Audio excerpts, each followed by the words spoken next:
Jangan ceritain mantan ya Pak. Tapi BPN ini nggak pernah jadi mantan bagi saya. Ini sampai sekarang masih jadi rumah saya kan. Mudah-mudahan sampai selamanya.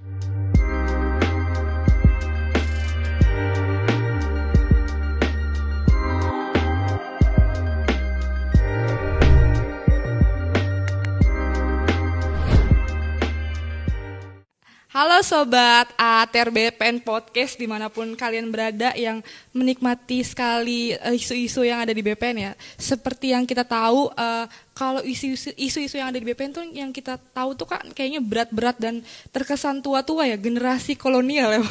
Kalau kayak generasi saya nih, generasi milenial tuh agak-agak kurang tahu dan kurang paham ya Pak sama isu-isu yang di BPN. Saya sendiri pun yang udah kerja di BPN tuh nggak begitu paham banget isu-isu mendetail tentang BPN, tapi sebenarnya tuh BPN sendiri tuh punya isu yang sangat seksi ya, yang harusnya tuh generasi milenial tahu loh isu-isu yang ada di BPN.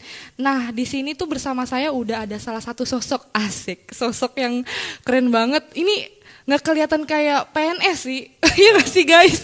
Katanya kayak pensiunan ya? Iya kayak nggak apa, mukanya masih muda fresh kan, kayak lebih kayak penyanyi gitu kan. Masih. Bisa nyanyi kan Pak? Bisa. Iya.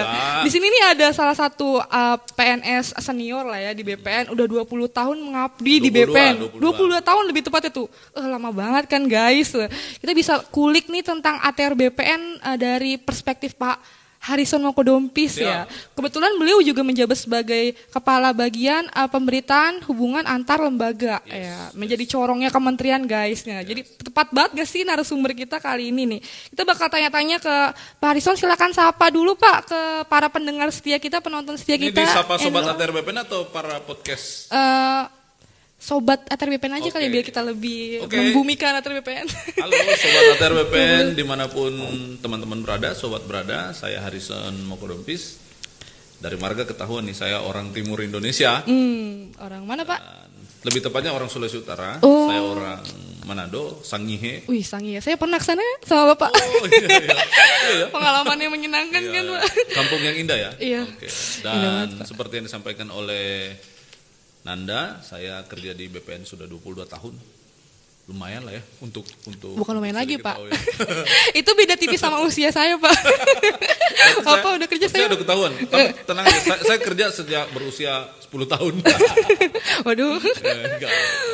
Oke, silakan Nanda. Iya Pak, kan kalau misalnya saya sendiri ya Pak sebagai anak muda yang milenial Pak, sebenarnya saya juga bingung Pak. Pas awal-awal saya justru nggak tahu ternyata ada yang namanya Kementerian Agraria dan Tata Ruang ya Pak. Sekali ya. Iya, enggak sih, ini jujur aja ya Pak sebenarnya. Kalau untuk kalangan anak muda kayak kita kan biasanya taunya kayak Kementerian Olahraga, terus Kementerian Pariwisata, Kementerian Informasi gitu, Kominfo.